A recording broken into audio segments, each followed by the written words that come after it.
Everyone, welcome to this my channel Sakshi explain. So guys, आज हम लोग एक ऐसे टॉपिक के बारे में बात करने वाले हैं जो है डेवलपमेंट ऑफ सोसाइटी। यस, हमारे सोसाइटी का डेवलपमेंट कैसे हुआ, किस तरीके से हमें आज हम मॉडर्नाइजेशन एरा में जी रहे और कौन से फैक्टर है जिनकी वजह से हम हमारी सोसाइटी में मॉडर्नाइजेशन देख रहे हैं। तो ये सब कुछ थेरीज है, इनकी थेरीज है जिनके थ्रू हम आज समझने वाले हमारी सोसाइटी का डेवलपमेंट कैसे हुआ। ठीक है, तो गाइस मुझे बताइए, क्या सोसाइटी का डेवलपमेंट सिर्फ जीडीपी बढ़ने से या कंट्री की मनी या जीडीपी बढ़ने से होता है या फिर बाकी के फैक्टर्स भी रिस्पॉन्सिबल होते हैं? सोचो और बताओ।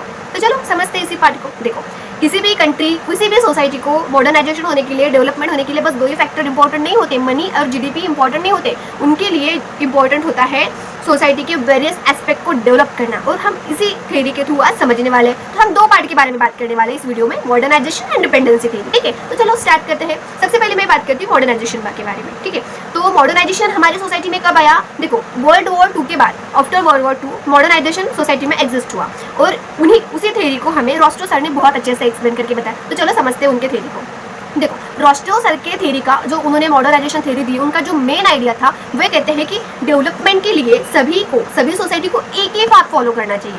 डेवलपमेंट के लिए सभी सोसाइटी को एक ही पाथ फॉलो करना चाहिए, ट्रेडिशनल से लेके मॉडर्नाइजेशन बनने तक एक ही पाथ फॉलो करना चाहिए। उनके थ्योरी का मेन कॉन्सेप्ट है। अब बात करते हैं उन्होंने किस तरीके से की पॉइंट्स बताए उनके थ्योरी के। तो देखो, वो कहते हैं कि मॉडर्नाइजेशन जो है वो एक लीनियर प्रोसेस है। ठीक है, वो स्टेप बाय स्टेप होती है, वो ओलाटाइल नहीं होती, लाइक वो डायरेक्टली जंप करेगी फिर अप्स एंड डाउन, ऐसे उसमें मतलब स्टेप्स नहीं होते। वो एक लीनियर प्रोसेस है और मॉडर्नाइजेशन हमें स्टेप बाय स्टेप देखने को मिलती है। वे उन्होंने सबसे पहले बताया। देन उन्होंने डिफरेंशिएट किया मॉडर्नाइजेशन और ट्रेडिशनल, दोनों को उन्होंने डिफरेंशिएट किया। तो ट्रेडिशनल में भी बताते हैं, ट्रेडिशनल में बताते हुए उन्होंने कहा कि ट्रेडिशनल एक बैकवर्ड प्रोसेस है और वहाँ पे डेवलपमेंट स्लो होता है, और वहाँ पे लॉस ऑफ बहुत सारी ऐसी चीज़ें होती है जो होती नहीं है, और वहाँ पे डेवलपमेंट भी लेस होता है और स्लो होता है। वे उन्होंने कहा है। बाद में भी बात करते हैं मॉडर्नाइजेशन की। तो मॉडर्नाइजेशन में उन्होंने कहा कि मॉडर्नाइजेशन एक एडवांस प्रोसेस है जहाँ पे फास्ट ग्रोथ और फास्ट डेवलपमेंट होता है। तो इन्होंने दो चीज़ें इस तरीके से डिफरेंशिएट की है। देन में बात करते हैं डेवलपमेंट के इंजन क्या है, डेवलपमेंट होने के लिए कौन से पार्ट इंपॉर्टेंट है। तो अकॉर्डिंग टू द रॉस्टो उन्होंने कहा डेवलपमेंट के लिए हमें 4 फैक्टर्स इंपॉर्टेंट है। First education, second urbanization, third industrialization और फोर्थ टेक्नोलॉजी। तो अकॉर्डिंग टू द रॉस्टो ये 4 प्रोसेस जो है, जो कि हमारे डेवलपमेंट के इंजन है। ठीक है, देन वे बात करते हैं, वे कहते हैं कि हमारी जो सोसाइटी है, अगर हमें मॉडर्नाइजेशन हो रहा है तो हमें वेस्टर्न कल्चर को फॉलो करना चाहिए, हमें वेस्टर्न कंट्रीज को फॉलो करना चाहिए, ऐसे वे मानते हैं। और उन्होंने कहा है कि हमें वेस्टर्न कंट्रीज को रोल मॉडल बनाना चाहिए, जैसे कि यूएसए हो गया, यूरोप हो गया, हमें उनको फॉलो करना चाहिए, उन्हें खुद का मॉडल बनाना चाहिए और हमें उनको फॉलो करना चाहिए हमारे कंट्री को मॉडर्नाइजेशन करने के लिए। तो वे उन्होंने बताया है। लेकिन मुझे बताइए, क्या सच में हम अगर वेस्टर्न कंट्रीज को फॉलो करेंगे तो क्या सभी कंट्रीज वेस्टर्न रूल्स फॉलो कर पाएंगी? नहीं ना।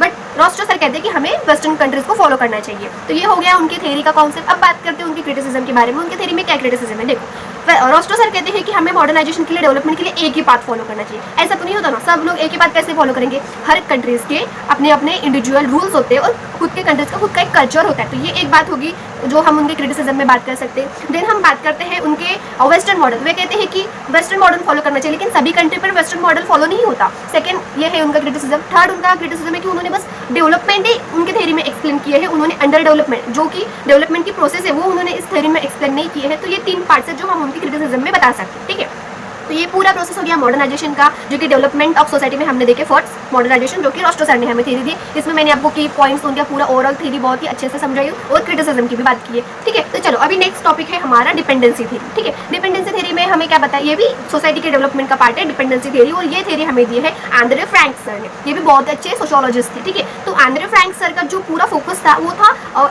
External exploitation. किसी भी कंट्री का एक्सटर्नल एक्सप्लॉयटेशन किस तरीके से होता है और कैसे वो कंट्री डिपेंडेंट रहती है और डेवलपमेंट को रोक के रखते हैं। तो ये सब चीज़ें उन्होंने एक्सप्लेन किया। तो चलो समझते हैं उनके कॉन्सेप्ट को। तो देखो, ये थ्योरी कहती है कि जो पुअर जो कंट्रीज है वो बैकवर्ड होती है। तो वो बैकवर्ड इसलिए होती है क्योंकि रिच कंट्रीज उनका एक्सप्लॉयटेशन करते हैं। इसकी वजह से पुअर कंट्री पुअर रहती है और बैकवर्ड रहती है। ये उन्होंने फर्स्ट कॉन्सेप्ट अपने थ्योरी में, डिपेंडेंसी थ्योरी में बताया। देन सेकंड कॉन्सेप्ट में बताते हैं, मतलब उन्होंने ना वर्ड को ना डिवाइड कर रखा है 2 पार्ट में। फर्स्ट पार्ट में उन्होंने बताया है कोर, और सेकंड पार्ट में उन्होंने बताया पेरीफेरी।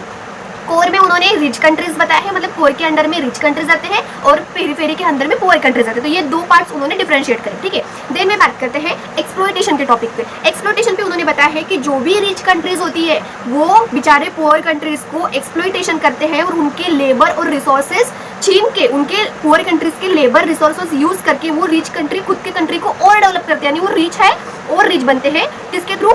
जो पुअर कंट्रीज है उनका एक्सप्लोटेशन करते हैं, वो खुद रिच बन जाते हैं, और जो पुअर कंट्रीज रहते हैं उनको वो पुअर ही रखते हैं और डिपेंडेंट रखते हैं खुद के अंडर में, और उनको वो रिच होने नहीं देते। ये उन्होंने डिपेंडेंसी थ्योरी में बहुत ही अच्छा कॉन्सेप्ट उन्होंने बताया है। देन में बात करते हैं कि किस तरीके से कॉलोनिज्म का इम्पैक्ट हमारे मतलब कंट्री में होता है। तो देखो, पास्ट कॉलोनीज जो है वो डेवलपमेंट को रोकती है। किसी भी कंट्री में आप देखो कॉलोनीज आती है, वो अपना रूल करती है, वहाँ पे रहती है, तो उन्हीं की वजह से वो एक बताते हैं कि ये एक सबसे इंपॉर्टेंट फैक्टर है जो कि डिपेंडेंसी थ्योरी में आता है, वो उनके डेवलपमेंट को रोकता है। तो ये उन्होंने बताया है। देन में बात करते हैं कि जो डेवलपमेंट है, तो डेवलपमेंट के थ्योरी में बस रिच कंट्री ही डेवलप होती है और पुअर कंट्री को डेवलप होने नहीं देते, ये उन्होंने बताया है। और वे बात करते हैं कि जैसे हमारी इंडिया की बात करें तो हमारे इंडिया में ब्रिटिशर्स आए थे, ठीक है। तो ब्रिटिशर्स लोग आए थे, मैं बात कर रही हूँ हमारे इंडिया आज़ाद होने की पहले की, ठीक है। ब्रिटिशर्स आए थे तो वो उन लोगों का कैसा था कि हमारे जो ट्रेड वगैरह होते थे तो वो हमारे इंडिया में ऐसे ही क्रॉप्स उगाने नहीं देते थे कि जिनके थ्रू हम इंडिया का प्रॉफिट हो, हम इंडिया ग्रो करें, वो नहीं चाहते थे। बहुत सारे ट्रेड रोक के रखते थे, या फिर हमें कुछ इंफ्रास्ट्रक्चर इंडस्ट्रीज ये सब चीज़ें में हमें इंडिया में ओपन नहीं करने देते थे, जस्ट बिकॉज अब उन्हें लगता था कि अगर ये लोग इंडिपेंडेंट हो गए या फिर इन लोगों ने फैक्ट्रीज ओपन कर लिए, ये लोग खुद का एक इंडिपेंडेंट बन गए, तो हमारे कंट्री के मतलब हमारी कंट्री के इनके ऊपर कोई कंट्रोल नहीं रहेगा। और वे चाहते थे कि हम बस एक डिपेंडेंट रहे उन पे और हम हमेशा उनसे एक्सप्लॉइटेड होते रहे, ये वे चाहते थे। तो इसी तरीके से बाकी कंट्रीज में भी सर ने बताया है कि कॉलोनिज्म का बहुत गंदा इफेक्ट होता था। वे बस सोसाइटी में खुद का रूल चलाना चाहते थे और बाकी कंट्री को डिपेंडेंट ही रहना चाहते थे, और इसी की वजह से पुअर कंट्री पुअर है, दूसरे के ऊपर डिपेंड है और वो खुद का डेवलपमेंट नहीं कर सकते। तो बस इनकी थ्योरी का पूरा ओवरऑल कॉन्सेप्ट ये है। अब बात करते हैं इनके क्रिटिसिज्म की, ठीक है। तो देखो, इन्होंने अपनी थ्योरी तो पूरा डिपेंडेंट थ्योरी में तो सब कुछ एक्सप्लेन कर ही दिए, लेकिन इनके क्रिटिसिज्म में अगर बात करें तो देखो, ऐसा तो नहीं है ना कि अगर हमारी कंट्री डेवलप नहीं हो रही है, कोई भी कंट्री डेवलप नहीं हो रही, तो बस उसका कारण डिपेंडेंसी रेशो होगा या फिर वो इंडिपेंडेंट नहीं होगी, यही होगा। ये एक वैलिड रीजन नहीं हो सकता। दूसरे भी रीजन होते, मतलब एक्सटर्नल रीजन ही काफी नहीं है, इंटरनल भी तो रीजन रह सकते हैं। कोई कंट्री, मान लो किसी कंट्री में अच्छी एजुकेशन नहीं है, टेक्नोलॉजी नहीं है, इंफ्रास्ट्रक्चर नहीं है, ये भी तो रीजन हो सकते हैं। तो ये एक पॉइंट है जो कि हम क्रिटिसिज्म में लिख सकते हैं। सेकंड पॉइंट उन्होंने बताया है कि बस एक्सटर्नल कंट्रीज के थ्रू, एक्सटर्नल प्रेशर के थ्रू हमारी कंट्री डेवलप नहीं होती, जो कि ऐसी बात नहीं है, इंटरनल भी रीजन रह सकते। तो ये 2 पॉइंट हो गए। देन बात करते हैं वे कि कंट्रीज डिपेंडेंसी की बात भी डेवलप होती है, मतलब वे कहते हैं कि डिपेंडेंट जो कंट्री है वे डेवलप नहीं होती, लेकिन हमें आज भी देखने को मिलती है कि बहुत सारी कंट्री डिपेंडेंट होने के बाद भी डेवलप है। तो ये थर्ड क्रिटिसिज्म पॉइंट हो गया। तो ये 3 क्रिटिसिज्म पॉइंट है जो हम इनके थ्योरी के थ्रू समझते हैं। देन इस थ्योरी का जो सबसे मेन पॉइंट है जो कि हम क्रिटिसिज्म में बोल सकते हैं, ये थ्योरी वन साइडेड लगती है। मतलब इन जो मैंने आपको 3 पॉइंट्स बताए उसकी वजह से हमें ये थ्योरी वन साइडेड लगती है और ये क्रिटिसिज्म हो सकता है। तो बस गाइज, मैंने अपने वीडियो के थ्रू आपको 2 जो हमारे डेवलपमेंट ऑफ सोसाइटी के पार्ट्स है, मॉडर्नाइजेशन और डिपेंडेंसी थ्योरी, जो कि फर्स्ट थी रोस्टो सर की और सेकेंड थी एंड्रे फ्रैंक सर की। तो दोनों थ्योरी मैंने बहुत ही सिंपल वे से एक्सप्लेन करने की ट्राई की। आई होप आपको चीज़ें समझ में आ गई हो। तो बस यही है। अभी जो आगे की जो 2 पार्ट्स है, मतलब इसी के 2 पार्ट्स है, एक है न्यू लिबरल और एक है वर्ल्ड वाली, तो वो दोनों चीज़ें मैं हमारे नेक्स्ट वीडियो में एक्सप्लेन करूँगी, ठीक है। सो आई होप आपको वीडियो अच्छी लगी हो। अगर आपको वीडियो अच्छी लगी हो तो वीडियो को लाइक कीजिए, शेयर कीजिए, सब्सक्राइब कीजिए। Thank you. मिलते हैं हमारे नेक्स्ट वीडियो में। Bye bye.